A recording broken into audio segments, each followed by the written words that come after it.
Colorado Territory, June 1873. The smell was terrible, but it was the only place they could hide. Naomi Dalton pressed her hand over her younger sister's mouth, her own breath shallow as boots crunched outside the outhouse door. The gunfire had gone quiet, but silence felt worse, like the land itself was holding its breath. "Do not move," Naomi whispered, barely audible. Nora's tears had dried to salt on her cheeks, but her eyes were still wide with terror. She nodded. It had happened so fast. 1 minute, their wagon train was rolling slow through the pine-shadowed trail west of Trinidad, and the next, gunshots echoed through the trees. Raiders, no warning, no mercy. Their parents had been riding up front. Naomi had not seen what happened to them. She had only grabbed Nora's hand and run.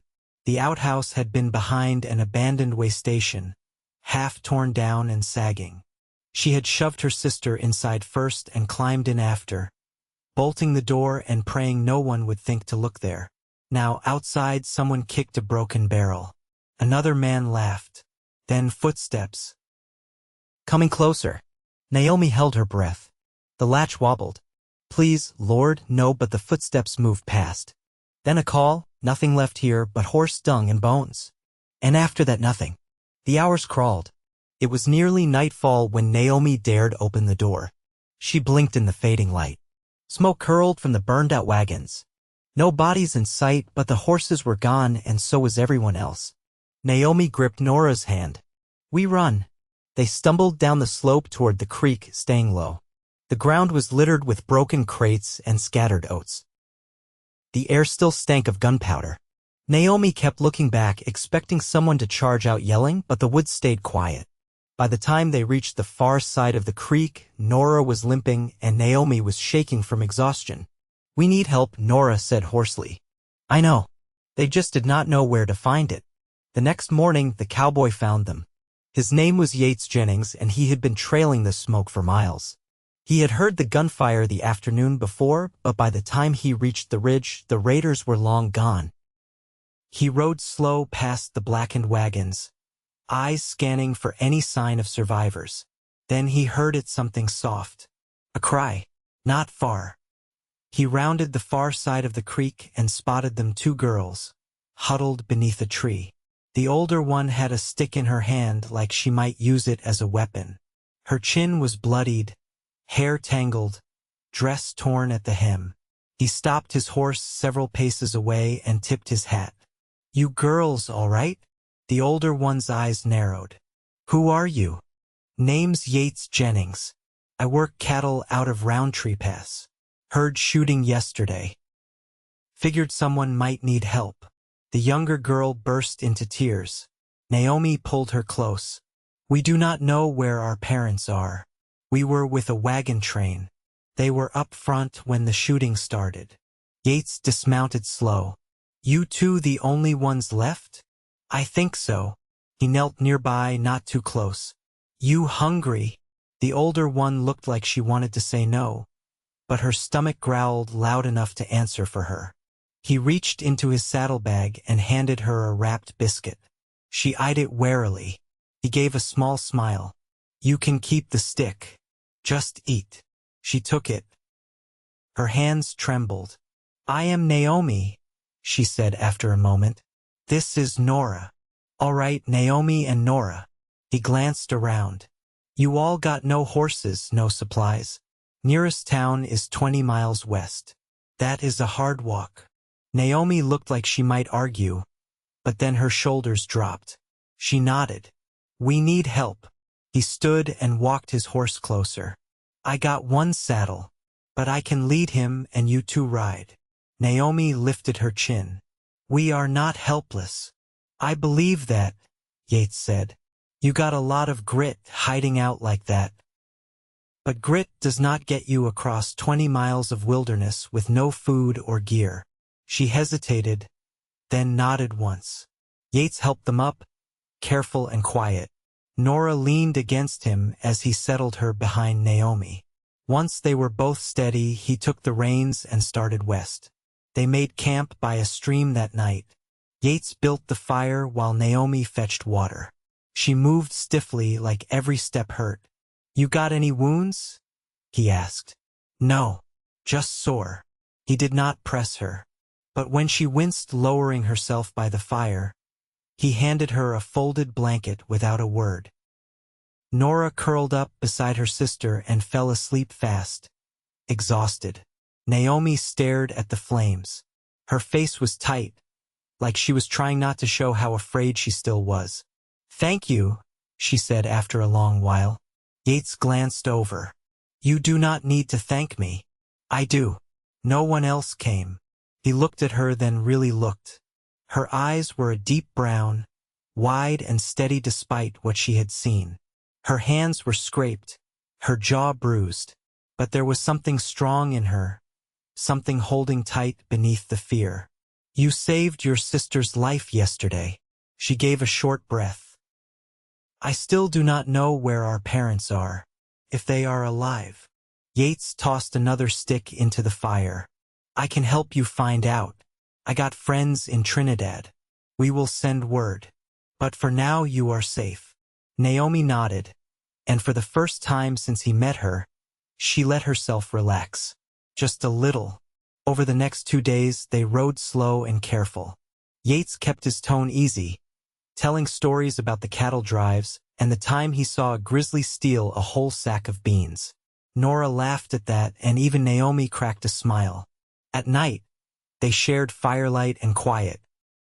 Naomi started asking more questions: where he was from, how long he had worked the range. She listened close, like she was trying to figure out if he was someone she could trust. By the 4th day, they reached the edge of Trinidad.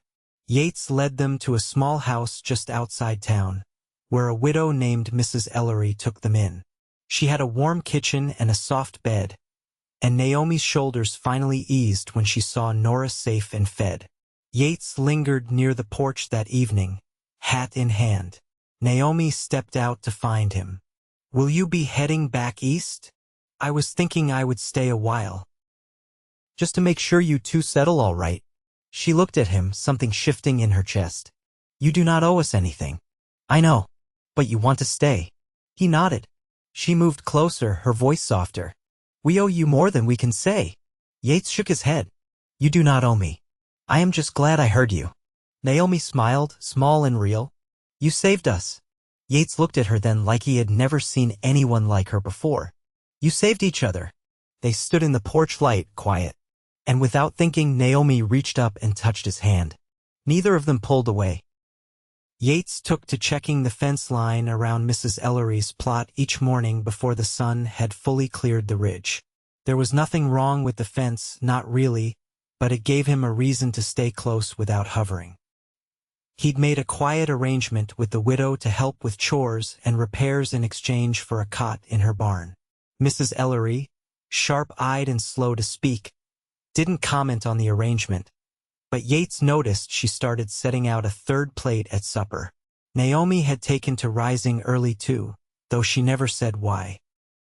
She carried herself with a kind of stillness now, the kind forged after something's been taken and doesn't come back. She helped with the washing and mending, kept her hands busy. Nora stayed close to the kitchen, always within earshot of her sister. The girl was quieter now, but she'd taken to memorizing the names of the chickens and reading aloud from the old primer Mrs. Ellery kept by the hearth. One morning, Naomi stepped out onto the porch as Yates was returning from the woodpile, his arms full. "You always work before breakfast?" she asked. "Grew up that way," he said. "My father used to say if the sun caught you sleeping, it'd catch you lazy too." Naomi folded a dish towel between her fingers. "You talk about him like he's still around. He ain't." Yates set the wood down. "Died of fever when I was 16. Mama not long after. Left me and my brother to figure the rest." Naomi looked toward the hills. "You ever think about going east again?" "Nothing for me that way." She nodded once. "I thought I wanted to get west of everything familiar. Now I'd give anything to hear my mother's voice again." Yates didn't answer right away. The wind stirred the edge of her apron, and he watched her tuck it back in without thinking. "Do you want to send word to anybody?" he asked. "Kin back east?" There's no one left to write to. She paused. Our father came from Kentucky, but that side never cared much for correspondence. My mother's people were from Ohio. She had a sister, but we've never met. Yates ran a hand along the porch rail. You thinking you'll stay here? I don't know. Feels wrong to plan past tomorrow. Yates looked at her then. Her voice hadn't broken, but her fingers were pressed white around the towel. He didn't reach for her, just said, tomorrow comes anyway. Later that afternoon, he rode into the edge of town. The marshal had posted a notice about the wagon raid. Yates studied the flyer. No names listed, just a date and a general location. He took it down and folded it into his coat. Back at the house, Mrs. Ellery was boiling beans and muttering about weevils. Nora sat on the floor with a pencil, copying letters onto the back of an old ledger. Naomi was working a patch into the elbow of one of Yates's shirts. She didn't look up when he entered. I stopped by the post, he said. Nothing new, but they're asking for any survivors to give account. Naomi set the needle aside. I'll tell them what I saw, if it helps. He nodded. We can ride in tomorrow. I'll stay with you. She glanced at him, then away. Thank you. That night the wind picked up. Naomi stepped out onto the porch after supper, her shawl loose around her shoulders. The sky had dimmed to a soft blue-gray, and the air smelled of dry sage and distant rain. Yates joined her, hands in his coat pockets. She's sleeping, Naomi said. Finally, without waking. He didn't answer, just let the quiet settle between them. Do you think about what comes next? She asked after a while. Sometimes. What does it look like to you? He didn't answer right away. Then, a house. Not big. Enough. Cattle, maybe. A dog that won't listen. Someone to sit beside. She turned toward him, her face shadowed but open. That sounds peaceful. It could be. Naomi looked down at her hands, then back up. I don't know how to be still. Not yet. You don't have to be. Not all at once. He didn't reach for her. But he didn't look away either. She nodded once and went back inside. Yates stayed a while longer, watching the wind move through the cottonwoods. The ride to the marshal's office took most of the morning. Naomi rode behind Yates, her arms folded over her chest, back straight. She didn't speak much, but Yates noticed the way she watched everything, the way her eyes lingered on the blacksmith's swinging sign, on the wide windows of the general store, on the faded bunting still hanging from the 4th of July, as if she was memorizing the town in case she had to leave it behind. Inside the office, Marshal Baird listened without interruption. He was a lean man with a sun-spotted face and a voice worn down to gravel. Naomi sat forward as she spoke, every word measured, her gaze fixed on the floorboards between her boots. When she finished, the marshal scratched something into his ledger and nodded once. You done everything right, Miss Dalton. That kind of recall helps. Naomi stood slowly. Will you try to find who did it? We'll do what we can. But the trail's cooled some. Raiders like that don't stay put long. Outside, Yates waited with the horses. Naomi didn't mount right away. She stood near the rail and ran her hand along the worn leather of the saddle horn. I thought it'd feel better, she said. You did your part, Yates said. That don't guarantee peace. Just means you can stop holding your breath. She looked up at him. Do you ever stop? He considered that. Sometimes, when the sky's clear and no one's yelling. Naomi blinked, then gave a faint sound that might have been a laugh. They rode back slower than they'd come. At the edge of town, Naomi asked Yates to stop near the church. Its whitewashed steeple leaned slightly to one side, but the bell was still intact. She dismounted and walked into the quiet yard behind it where a line of wooden markers stood crooked in the grass. She didn't speak, didn't ask him to follow. He waited by the gate. When she returned, her expression was unreadable, but her steps had steadied. That evening, after Nora had gone to sleep curled against a quilt in the back room, Naomi sat near the hearth stitching a frayed hem on one of Mrs. Ellery's aprons. Yates leaned against the doorway, arms crossed, watching the firelight flicker over her hands. "Did you ever think of marrying?" she asked without looking up. He shifted. "Once. A long while ago. Her family moved to Kansas and I didn't follow." Naomi threaded the needle again. "Why not?" "I wasn't ready to belong to anything. Thought I needed to keep moving. Thought standing still meant getting stuck." She nodded slowly.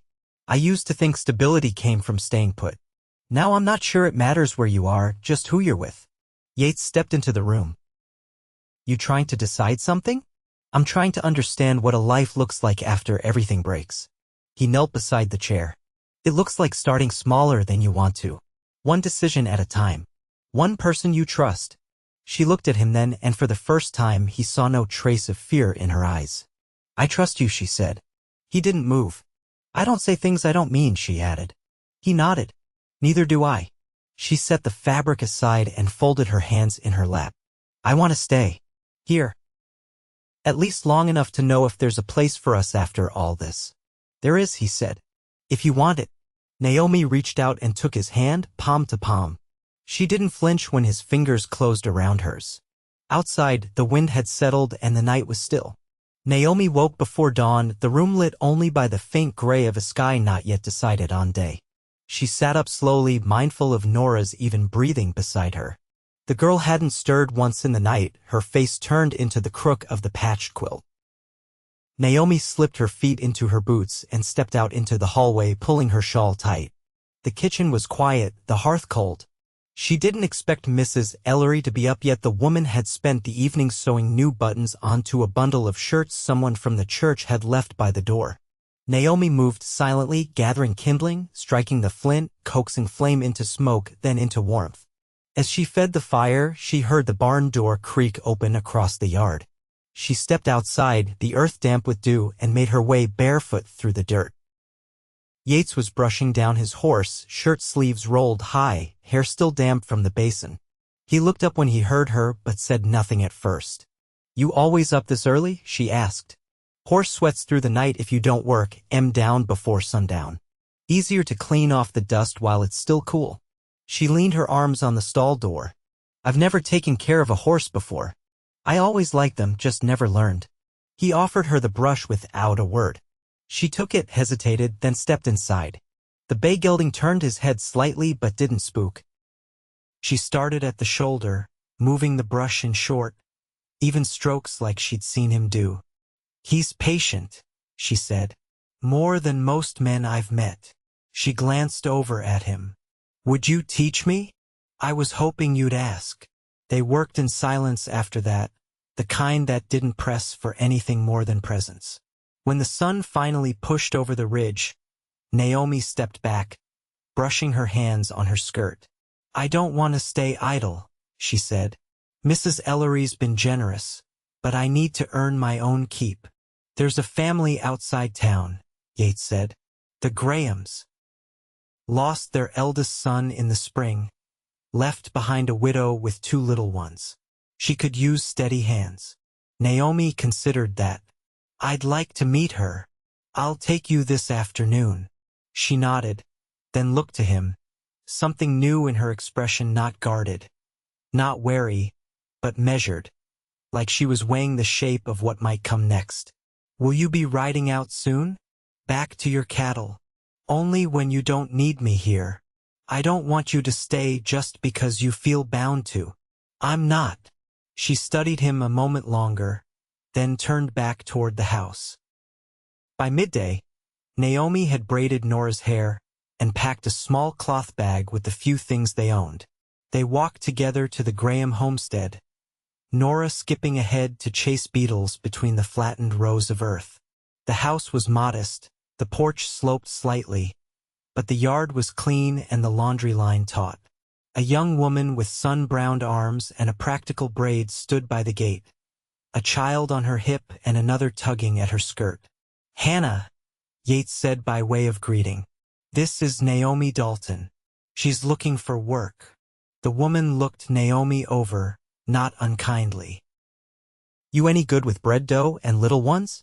I've helped raise my sister, Naomi said. And I can learn the rest. That's all I need. They struck the arrangement quickly, 3 days a week, board and meals in exchange for help with house and field. Naomi would bring Nora on the days she came and walk back by sundown. As they walked home, Naomi carried Nora on her hip, the child half asleep against her shoulder. Yates led the way, his pace easy. Did you know her husband? Naomi asked. Name was Eli. Rode with us last spring. Quiet man, but steady. Got laid up with fever and never came through. She's strong. She didn't have a choice. Naomi shifted Nora's weight. I think that's the truth for a lot of us. That night, when the lanterns were out and the house had settled into quiet again, Naomi sat on the porch alone.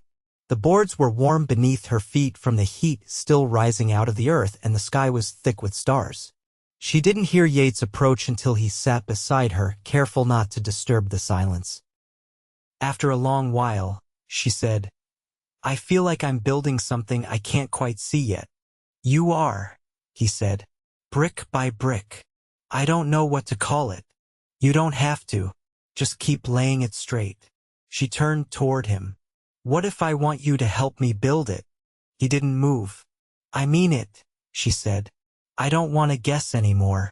Not about this. Yates reached for her hand this time. Not tentative, not unsure. She let him. I'm here, Naomi. I've been here. She leaned her head against his shoulder, and they sat that way until the wind shifted cooler and the porch boards creaked beneath them like old wood settling into place. Naomi's hands were stained with blueberry juice. She stood at the Graham family's side table, pressing the last of the mashed berries through a cloth sieve while the youngest child, Ellis, tugged at her skirt to show her a crooked daisy chain he'd made. She set the cloth down, knelt beside him, and admired it like it was a crown. You think your mama would let you wear it to supper? Ellis grinned, then ran off without waiting for an answer. Naomi stood slowly, her back aching from the hours spent bent over the basin, and wiped her hands on the apron tied around her waist. Outside, the sun was already dipping past the edge of the wheat field, and the air had thickened with the scent of warm earth and drying grain. She stepped out onto the stoop, brushing a loose strand of hair from her cheek. Yates was leaning against the fence, his hat low over his brow, one boot hooked over the rail.